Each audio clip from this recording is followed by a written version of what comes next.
Bienvenidos de nuevo a Negocios Televisión, bienvenidos al espacio de las noticias del día. Miramos a la actualidad, a las últimas horas que pasan en estos momentos por Israel. Ojo con un ataque a la embajada iraní en Siria. El ejército israelí ha atacado un edificio en las cercanías de la embajada iraní en Damasco, en Siria, según informan este lunes los medios locales. Según la agencia de noticias estatal siria, sus defensas aéreas interceptaron con éxito objetivos hostiles en la zona de Meshe, en Damasco. Por el momento se desconoce el impacto de este ataque, aunque ya se sabe que ha habido al menos 8 fallecidos. La agencia de noticias iraní Tasnim dice que fuentes han indicado que al menos 8 personas han muerto en este ataque israelí contra un edificio adyacente a la embajada iraní en Damasco. Estaba también cerca de la embajada canadiense en Siria. Apuntan a que el número no está confirmado oficialmente. Sin embargo, según otros medios iraníes, el edificio atacado era el consulado y la residencia del embajador de Irán. Un funcionario de la Guardia Revolucionaria de Irán también habría muerto en este ataque a Siria. Hablamos del alto funcionario del cuerpo de la Guardia Revolucionaria Islámica de Mohammad Reza Saidi, que habría muerto en Damasco, en la capital de Siria,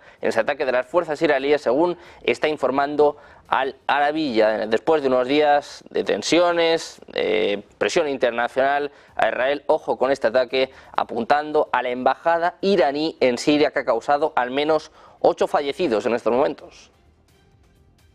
Miramos ahora precisamente a Estados Unidos e Israel. Están preparados para una reunión virtual este lunes para llevar a cabo exploraciones estratégicas alternativas a la invasión militar israelí de Rafah, es lo que están diciendo funcionarios de ambas naciones al medio Axios este domingo. La decisión de Netanyahu de proceder con una reunión virtual en lugar de enviar una delegación a Washington se considera una medida estratégica para gestionar las relaciones diplomáticas, manteniendo al mismo tiempo su postura sobre la cuestión de Rafah. Se espera que funcionarios de alto nivel, incluido el asesor de seguridad nacional de la Casa Blanca, Jake Sullivan, y el confidente cercano de Netanyahu, Ron Dermer, lideren las discusiones en las que van a participar altos funcionarios de defensa e inteligencia de ambos lados. Esta discusión adquiere mayor urgencia después de las recientes tensiones entre el primer ministro israelí Benjamin Netanyahu y el presidente Joe Biden, particularmente después de que Estados Unidos abstuviera de vetar una resolución del Consejo de Seguridad de la ONU que abogaba por un alto el fuego en Gaza. Miramos precisamente al primer ministro israelí. Benjamin Netanyahu ha pedido a la Knesset que apruebe esta tarde la llamada ley Al Jazeera, que daría a su gobierno el poder de cerrar cadenas de noticias extranjeras, es lo que ha informado el ente de televisión estatal Kan. En un comunicado, el partido Likud, que lidera Netanyahu, afirmó que el primer ministro ha hablado con el presidente de la coalición gubernamental, con Ofir Katz, para pedirle que garantice la aprobación del proyecto de ley en su segunda y tercera lectura. Ha prometido actuar inmediatamente para cerrar Al Jazeera después de la aprobación de esta ley. Si se aprueba el proyecto de ley, otorgará al primer ministro y al ministro de Comunicaciones la autoridad para poder ordenar el cierre de medios extranjeros que operan en Israel y confiscar sus equipos si se cree que representan un daño real a la seguridad del Estado. Miramos de nuevo al primer ministro israelí, a Benjamin Netanyahu. Después de la operación de urgencia que ha tenido lugar en las últimas horas, va a ser dado de alta del hospital este martes, es lo que ha informado su oficina este mismo lunes, después de que ayer fuera operado de una hernia bajo anestesia total. En un comunicado apuntan a que el primer ministro se siente muy bien y que continúa con su rutina diaria desde el hospital, es lo que afirma su oficina. Mientras tanto, decenas de miles de manifestantes han salido a las calles en Israel pidiendo la dimisión de Netanyahu por cuarto día consecutivo.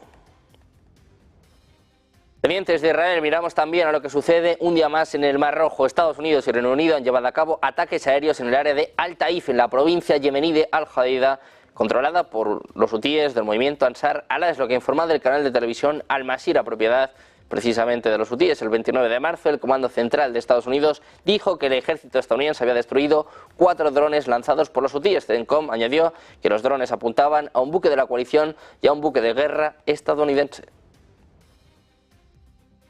Pendientes del Mar Rojo, también de lo que sucede en Corea del Norte. Ha anunciado este lunes su intención de impulsar sus esfuerzos de desarrollo espacial mediante el lanzamiento de varios satélites espía este año, aprovechando el impulso de su primer satélite espía, Malirion 1, lanzado con éxito a órbita en noviembre del año pasado. El exitoso lanzamiento del satélite de reconocimiento, dicen, ha supuesto un avance sustancial en las capacidades de defensa nacional. Se esperan además varios lanzamientos también este año, según ha citado la Agencia Central de Noticias de Corea. El director adjunto del Servicio Nacional Aeroespacial del Norte dice que su administración está apuntando a que estos esfuerzos de desarrollo espacial se extienden más allá del reconocimiento militar a aplicaciones civiles como la agricultura, la gestión territorial y la prevención de desastres.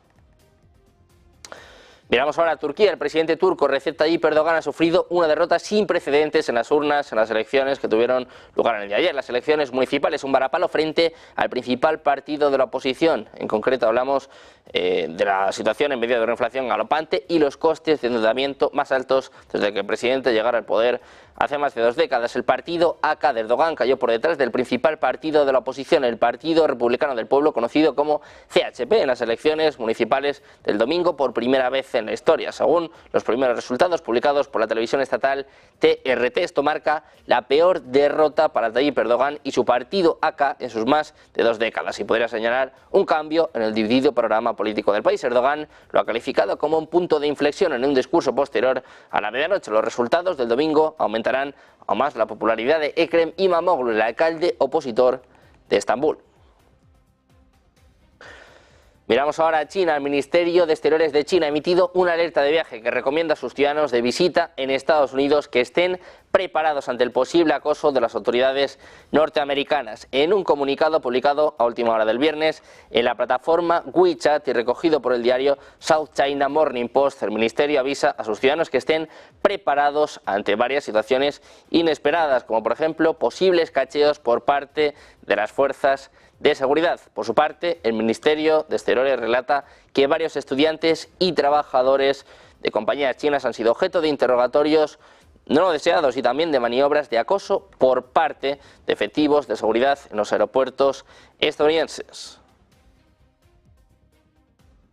Miramos de nuevo a lo que sucede en torno a China, su reunión con Francia. Es que el ministro de Asuntos Exteriores francés, Stéphane Sejourné, ha dicho en Beijing este lunes que Francia espera que China envíe mensajes muy claros a Rusia, su aliado más cercano, sobre la guerra en Ucrania. Decía, esperamos que China envíe mensajes muy claros a Rusia, es lo que declaraba el ministro, abogando por un equilibrio de poder favorable a Ucrania. Es lo que apuntaba durante una rueda de prensa junto a su homólogo chino Wang Yi, porque dice, obviamente, China desempeña un papel clave en la independencia y el respeto del derecho internacional, incluida la soberanía de Ucrania. Volvemos a mirar a Francia, que ha pedido a sus aliados extranjeros que envíen varios miles de miembros de sus fuerzas de seguridad para ayudar a proteger los Juegos Olímpicos de París. Es lo que apuntan altos funcionarios, subrayando las tensiones causadas por el espectáculo deportivo que comenzará el próximo mes de julio. Dice que varias naciones extranjeras van a reforzar en determinados ámbitos críticos, como las capacidades de manejo de perros, donde las necesidades son enormes. Es lo que apuntaba a la AFP un responsable del Ministerio de Defensa bajo condición de anonimato. El funcionario no dijo cuántos soldados extranjeros estarían en suelo francés, pero el ministro de Defensa polaco Władysław Kosiniak-Kamysz confirmó que su país se va a unir a una coalición internacional establecida por Francia para ayudar en los Juegos Olímpicos. Un funcionario del Ministerio del Interior francés dijo por separado que París había pedido a 46 aliados que enviaran 2.185 refuerzos policiales. Ambos funcionarios han restado importancia, eso sí, a las solicitudes de ayuda exterior. Pendientes de Francia y también de las tensiones con Alemania, de las diferencias y disputas entre dos de los países más importantes de Europa. Todo comenzó por el anuncio del posible despliegue de tropas en Ucrania y esto ha hecho que las disputas hayan agravado más, después de que el Parlamento Federal alemán, el Bundestag, haya llegado a la conclusión de que la presencia militar directa de París en el campo de batalla sería unilateral, no sería una decisión de la OTAN y por tanto no invocaría el artículo 5 de su carta. Según Site Online, los servicios científicos del Bundestag dijeron que el despliegue de tropas terrestres de un país de la OTAN en Ucrania no convertiría automáticamente a todos los demás aliados en partes en este conflicto. El Estado en cuestión se convertiría en parte en el conflicto, es lo que decía el informe citando a un funcionario no identificado. Añade que si el Estado miembro de la OTAN actúa unilateralmente, es decir, lo hace fuera del marco de una operación de la OTAN previamente decidida y fuera de la estructura militar del mando militar de la OTAN, dice que ni la OTAN en su conjunto ni los demás Estados socios se convierten en partes en este conflicto. Los informes de los medios alemanes dijeron que las declaraciones de Macron causaron gran irritación, particularmente con el Partido Socialdemócrata del canciller Olaf Scholz, que claramente se opuso a las declaraciones del presidente francés Emmanuel Macron.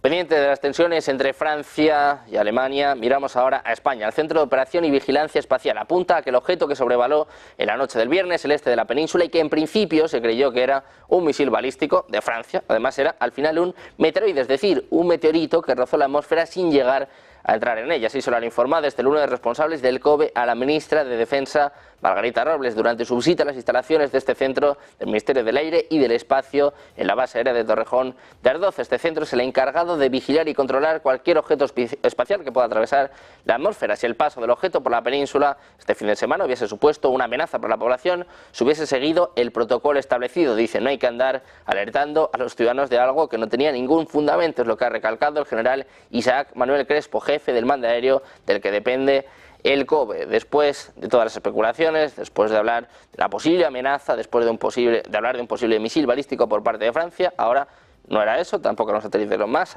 hablan de que es un meteorito. Miramos ahora al Congreso de Estados Unidos. Va a votar un proyecto de ley largamente demorado para proporcionar cerca de 60.000 millones de dólares en ayuda a Ucrania, después de que la Cámara regrese de receso de Pascua el próximo 9 de abril. El presidente, dicen, ha hecho declaraciones muy claras de que cuando regresemos será la próxima agenda principal, es lo que decía a ABC News Mike Turner, el presidente del Comité Selecto de Inteligencia de la Cámara de Representantes. Turner añadió que Mike Johnson, el presidente de la Cámara, le dejó claro al presidente Zelensky que va a apoyar y que apoya a Ucrania. Sus comentarios se producen después de que Johnson anunciara ayer que un paquete de ayuda estadounidense incluirá algunas innovaciones importantes, incluida la opción de extender un préstamo por parte de Estados Unidos. La idea de un préstamo el mes pasado ganó fuerza entre los legisladores estadounidenses como una forma de respaldar a Ucrania de una manera que pudiera aliviar las preocupaciones de los conservadores sobre la entrega de más ayuda a Ucrania.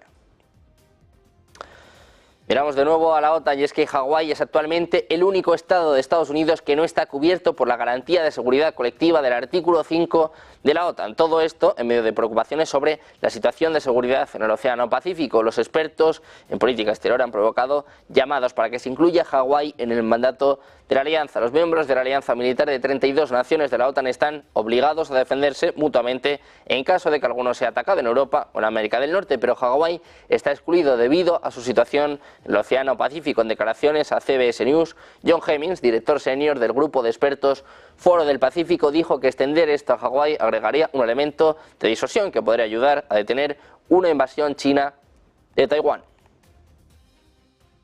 Pendientes de la OTAN, miramos ahora a Rusia. Les contamos la misteriosa enfermedad sufrida en los últimos años por personal diplomático, político y de seguridad de Estados Unidos, bautizada como el famoso síndrome de La Habana por su incidencia inicial en Cuba, que deriva supuestamente de actividades encubiertas promovidas por la inteligencia rusa. Es la última afirmación, la última acusación, después de una investigación que contradice ahora la versión oficial de Washington. Decenas de personas padecieron una serie de síntomas que expertos médicos atribuían a ultrasonidos o microondas de origen desconocido. El informe final, publicado en 2023, concluía que era muy improbable que fuese obra de un Estado extranjero, si bien tampoco ofrecía una teoría alternativa, y esta ola de incidentes médicos anómalos sigue siendo todo un misterio. Ahora, una investigación conjunta publicada por CBS, The Insider y Der Spiegel apunta a la autoría por parte de Moscú. Uno de los responsables de las pesquisas llevadas a cabo por el Pentágono, Greg Green, ha situado el nexo ruso como el común denominador de todos los casos. De hecho, las autoridades de Rusia habrían recompensado a la unidad de sus servicios de inteligencia militares, la famosa 29155, por su buena labor en este campo. Miembros de este grupo habrían estado en todos los lugares donde se han denunciado ataques, coincidiendo también con estos incidentes, según expone la información periodística que ahora ve la luz. Green ha explicado que los propios investigadores estadounidenses se pusieron un baremo demasiado exigente para poder lanzar una acusación formal contra Moscú, entre otras cosas porque, claro, implicaría enfrentarse a ciertas verdades incómodas, como por ejemplo el hecho de que Estados Unidos haya podido cometer fallos en la protección de su propio personal. Volvemos a mirar a Rusia. Es que el Kremlin ha desestimado este lunes el informe de que la inteligencia militar rusa podría estar detrás del misterioso síndrome de La Habana, que ha afectado, como les contábamos, a diplomáticos y espías estadounidenses en todo el mundo. El portavoz del Kremlin, Dmitry Peskov, ha dicho que nunca se había presentado ninguna evidencia que respaldara esta afirmación y además apuntaba que las acusaciones en los medios eran infundadas. Hablamos ahora de Irán. Avisó a Rusia de la opción de una operación terrorista de gran envergadura en su territorio antes de la masacre perpetrada en la sala de conciertos cerca de Moscú el mes pasado. Es lo que apuntan tres fuentes familiarizadas con este asunto a la agencia Reuters. En el ataque mortífero perpetrado más importante de los últimos 20 años en Rusia, unos hombres armados abrieron fuego con armas automáticas contra los asistentes a un concierto el 22 de marzo en el Crocus City Hall, matando al menos a 144 personas en un acto de violencia reivindicado por el grupo Estado Islámico. específico. Sin embargo, Reuters apunta a que días antes del ataque de Rusia, Teherán compartió información con Moscú sobre un posible gran ataque terrorista dentro de Rusia, una información obtenida durante los interrogatorios de los detenidos en relación con ataques mortales en Irán. El Ministerio de Inteligencia iraní dijo en enero que había detenido a 35 personas relacionadas con ataques con dos bombas perpetradas el 3 de enero en la ciudad de Kerman, en el sureste del país, en los que murieron casi 100 personas. El 19 de enero el ministerio dijo que había detenido a un comandante de la rama ISIS-Khorasan del Estado Islámico que tiene su base en Afganistán. Miramos ahora al Servicio de Espionaje Exterior de Rusia. Ha vinculado hoy los ataques fronterizos ucranianos de los últimos meses con el atentado contra la sala de conciertos Crocus City Hall. Dicen que el régimen de Kiev libra desde hace mucho tiempo una guerra terrorista en toda regla contra Rusia, de lo que hablan abiertamente sus propios representantes. Es lo que informa el comunicado del SVR. La nota menciona al jefe de la inteligencia militar ucraniana, Kirilo Budanov, y al director del Servicio de Seguridad de Ucrania, Vasily Maliuk, cuya entrega fue solicitada oficialmente por Moscú debido a su supuesta implicación en los actos terroristas en territorio ruso. El SVR vinculó directamente el atentado del 22 de marzo con los ataques de la artillería ucraniana contra las regiones de Belgorod y de Kursk. Miramos de nuevo a Rusia, que atacó con bombas aéreas guiadas KAP la región oriental de Yarkov, provocando graves daños en la institución educativa, una residencia universitaria y un edificio residencial. Es lo que ha señalado hoy el jefe de la administración militar provincial, Oleg Shinehubov. El bombardeo, dicen, no produjo víctimas, pero causó incendios en dos autobuses, un camión y un automóvil, según indicado en su propio canal de Telegram. El alcalde de la ciudad de Yarkov, Igor Tereyov, ha dicho en una entrevista a Liga.net que Rusia actualmente recurre a nuevas armas de más largo alcance para atacar Yarkov, objeto casi a diario de bombardeo ruso. Sin embargo, las tropas, dicen, no se han acercado más a la ciudad en la que viven actualmente 1,3 millones de ucranianos, también desplazados de otras regiones más cercanas al frente. Indica que desconoce cuáles son los planes de las tropas rusas, pues casi toda la infraestructura energética ya ha sido destruida y la privada también ha sido dañada. A su vez, ha asegurado que de momento ni la administración ni el ejército ven ningún motivo para evacuar a los residentes. El presidente ruso Vladimir Putin ha firmado un decreto que establece la campaña rutinaria de reclutamiento de primavera, convocando a 150.000 ciudadanos al servicio militar obligatorio. Es lo que muestra este domingo un documento publicado en el sitio web del Kremlin. Todos los hombres en Rusia deben realizar un servicio militar de un año de duración o una formación equivalente durante la educación superior a partir de los 18 años. En julio, la Cámara Baja del Parlamento ruso votó a favor de aumentar la edad máxima a la que los hombres pueden ser reclutados de los 27 a los 30 años. La nueva legislación entró en vigor el 1 de enero de 2024. El servicio militar obligatorio ha sido durante mucho tiempo un tema delicado en Rusia, donde muchos hombres hacen todo lo posible para evitar que les entreguen documentos de servicio militar obligatorio durante los periodos de reclutamiento bianuales. Según detalla Reuters, los reclutas no pueden desplegarse legalmente para luchar fuera de Rusia y quedaron exentos de una movilización limitada en 2022 que reunió al menos a 300.000 hombres con entrenamiento militar previo para luchar en Ucrania, aunque algunos reclutas fueron enviados al frente por error. Miramos de nuevo a Rusia. Los analistas del Instituto para el Estudio de la Guerra han sugerido que Rusia podría concentrar una ofensiva a gran escala en la parte occidental del Oblast de Donetsk a finales de la primavera o para verano, añadiendo que las tropas rusas podrían lanzar una ofensiva en solo un área operativa. Es probable que los comandantes rusos centren su ofensiva proyectada en la parte occidental del Oblast de Donetsk a finales de la primavera o para verano de 2024, con la esperanza de aprovechar los constantes avances pero pequeños de las fuerzas rusas en la zona. Además, ISV señala que las fuerzas ucranianas parecen haber repelido un ataque mecanizado del tamaño de un batallón ruso cerca de Avdiivka el pasado 30 de marzo, en el primer ataque mecanizado del tamaño de un batallón desde que las fuerzas rusas lanzaran su campaña para capturar Avdiivka a finales de octubre de 2023. Miramos ahora a Ucrania. Zelensky dice que podrían verse obligados a retirarse paso a paso si la ayuda militar de Estados Unidos sigue estancada. Es lo que apuntaba el presidente ucraniano en una entrevista al Washington Post mientras instaba a Occidente a proporcionar misiles de largo alcance. Dice Zelensky, si no hay apoyo de Estados Unidos significa que no tenemos defensa aérea, significa que vamos a retroceder y que nos vamos a retirar paso a paso, en pequeños pasos. El presidente ucraniano añadió que los retrasos en la ayuda han permitido a Moscú tomar la delantera y añade, si no se toman medidas para preparar otra contraofensiva, Rusia las tomará. Eso es lo que aprendimos en esta guerra. Si no lo haces, Rusia lo hará. Apunta por último Zelensky, estamos intentando encontrar alguna manera de no retroceder y hemos estabilizado la situación gracias a las medidas inteligentes de nuestro ejército. Seguimos mirando Ucrania. La línea ferroviaria que Rusia está construyendo a través de la Ucrania ocupada está casi terminada y podría plantear un problema grave para Kiev, es lo que ha advertido Kirilo Budanov, el jefe de inteligencia militar de Ucrania. Dice que Rusia lleva más de un año construyendo un ferrocarril para conectar con sus territorios del sur temporalmente ocupados. Dice que este proceso está casi completo y que podría plantearles un problema grave, es lo que apuntaba el propio Budanov en una entrevista a la televisión nacional ucraniana. El ferrocarril de Moscú conecta la ciudad portuaria rusa de Rostov-de-Don y Crimea, su centro logístico clave en el sur de Ucrania, como una alternativa al puente de Crimea, pasando por territorios clave como Donetsk, Mariupol y Berdiansk. Putin ya anunció en su mitin, después de la victoria electoral el mes pasado, que la construcción de este segmento ferroviario estaba completa. En concreto, hablaban también de que el mes pasado Moscú estaba intentando fortalecer la conexión ferroviaria debido a los frecuentes ataques ucranianos al puente de Crimea, añadiendo que la misión de Kiev es impedir que Rusia complete la construcción de este ferrocarril.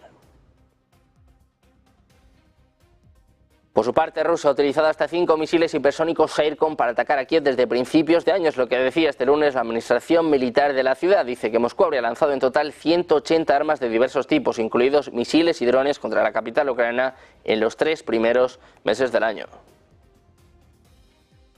Seguimos mirando Ucrania. Sus autoridades han denunciado hoy la llegada en los últimos días de un vuelo procedente de Irán que transportaba componentes para la producción de drones, una de las principales armas utilizadas por el ejército ruso. Apuntan a que cuentan con reservas. Dice, el otro día vimos un avión de carga volar de Teherán a Moscú, es lo que contaba la portavoz del Mando de Operaciones Sur de las Fuerzas Armadas de Ucrania, Natalia Yemeniuk, según informa la agencia Ukrinforce. Dicen que este dicho avión de carga transportaba piezas y componentes necesarios para la fabricación de drones, cuya producción se lleva a cabo cada vez más dentro del territorio ruso tras una primera etapa inicial. Los que recibían desde Irán este tipo de arsenal ya ensamblado y todo listo para ser utilizado. Hablamos ahora de Armenia. No quiere unirse a la OTAN por el momento. Dice que este tema no está en la agenda a día de hoy, es lo que apuntaba el ministro de Asuntos Exteriores Ararat Mirzoyan. Al mismo tiempo ha llamado a Europa y a Estados Unidos como los principales socios del país, afirmando que Ereván y Moscú no se hablan el mismo idioma. Dice, ahora estamos profundizando en las relaciones económicas y políticas con Bruselas y con Washington. Yo no lo llamaría un cambio de rumbo. Dice, estamos intentando garantizar nuestra seguridad y desarrollo a lo largo del camino democrático y veremos que hay buenos socios en Occidente. Armenia se acerca a la OTAN, pero dice que por el momento no quiere unirse. Les contamos ahora que las Fuerzas Armadas de Moldavia han comenzado este lunes unos ejercicios militares conjuntos con efectivos de Estados Unidos y Rumanía, es lo que ha informado el ejército moldavo en su cuenta de Telegram. Dicen que el objetivo de este ejercicio es el entrenamiento conjunto y el intercambio de experiencias entre las fuerzas especiales moldavas, rumanas y estadounidenses, según señala el comunicado oficial. Las maniobras bajo el nombre GC 2024 se desarrollan entre el 1 y el 19 de abril, según agrega la nota, sin precisar el número de tropas que participan en las mismas. Los militares advirtieron a la población de que durante los próximos días por las carreteras del país pueden circular equipos pesados que participen en estos ejercicios conjuntos entre Moldavia, Rumanía y Estados Unidos. Miramos también a los BRICS. Sin duda el panorama geopolítico ha cambiado a lo largo del último año. En medio de eso, la alianza de los BRICS ha crecido en número e influencia. De cara a este año habían implementado su primer esfuerzo de expansión desde 2001. Ahora más de 18 países ya han solicitado unirse a la alianza en 2024. A principios de este año, la ministra de Asuntos Exteriores de Sudáfrica, Naledi Pandor, dijo que 3 docenas de países han expresado su interés. Sin embargo, eso no significa que hayan presentado una solicitud formal de inclusión. Entonces, hay ya 18 países que han solicitado unirse al grupo. Las principales naciones serían Pakistán, Nigeria, Venezuela y Zimbabue. Esos países ya han expresado abiertamente su deseo de entrar en la alianza económica. De hecho, Nigeria, por ejemplo, ha confirmado previamente que estaba preparada para unirse al colectivo en los próximos años. Además, Argelia, Indonesia, Bangladesh, Nicaragua, Senegal, Turquía, Uruguay, Tailandia, Bahrein, Sudán, Siria, Túnez, Bielorrusia y Kazajistán, en total 18 países han expresado el interés más consistente en unirse a la alianza económica desde los planes de expansión del pasado año. Pendientes de más noticias, de más últimas horas, de más actualidad, hacemos una pausa y seguimos con la mejor información, con la mejor programación, un día más en Negocios Televisión.